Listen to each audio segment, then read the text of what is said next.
Bonjour, je suis Kamel Belmerabet, thérapeute et éducateur, formateur en éducation. Et je suis là pour vous donner quelques conseils, partager mon expérience pour accompagner au mieux les enfants pendant cette période de confinement. Et puis les parents ont une tâche difficile, c'est d'accompagner les enfants pour les devoirs. Et ils ont plein de questions pour savoir s'ils font bien ou s'ils font pas bien. La difficulté de se retrouver avec des enfants pendant cette période-là rend pas les choses faciles, hein. On n'est pas forcément un éducateur. Et je pense que ce contexte de confinement nous rapproche plus de la posture d'éducateur qui accompagne l'enfant.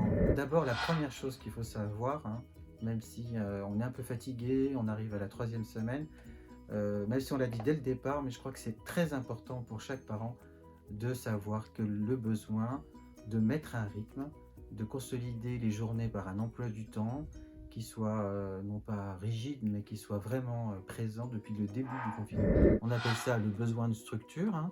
Le besoin de structure, c'est ce qui va permettre de contenir la journée, donner des éléments tangibles et concrets à l'enfant, notamment, puisqu'il s'agit des enfants. Qu'est-ce qu'il va faire dans sa journée? À quel moment il se lève le matin? Qu'est-ce qu'il aura à faire en premier le matin et qu'est-ce qu'il aura à faire l'après-midi? À la fois c'est contenant et c'est rassurant. Faites les choses simples. L'école vous donne des devoirs, organisez la journée par rapport à ces devoirs. Moi, je donnerais un des premiers conseils, c'est d'organiser en fonction du rythme de l'enfant.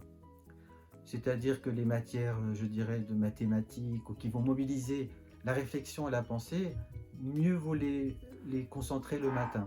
Il a peut-être envie de se reposer et de rien faire. Et c'est pas un drame. C'est pas un drame du tout. Je dis souvent qu'on a plusieurs jours d'essai hein, dans ce confinement. Et pourquoi pas demander à l'enfant ce qu'il a envie de faire. Où l'enfant va pouvoir développer plus un aspect personnel qui est moins dans ce que l'école attend de lui au niveau des résultats. Les fans de musique, vous dire que bah, prépare-moi un concert, tu vas nous faire une démonstration de danse. Voilà, non seulement ça l'occupe, ça lui fait plaisir, il y a une certaine reconnaissance, une satisfaction et quelque chose de très très profondément nourrissant pour lui. Profitons-en. Ça permettra aussi de l'encourager à avoir des journées plus espacées, plus ouvertes. Voilà, par exemple.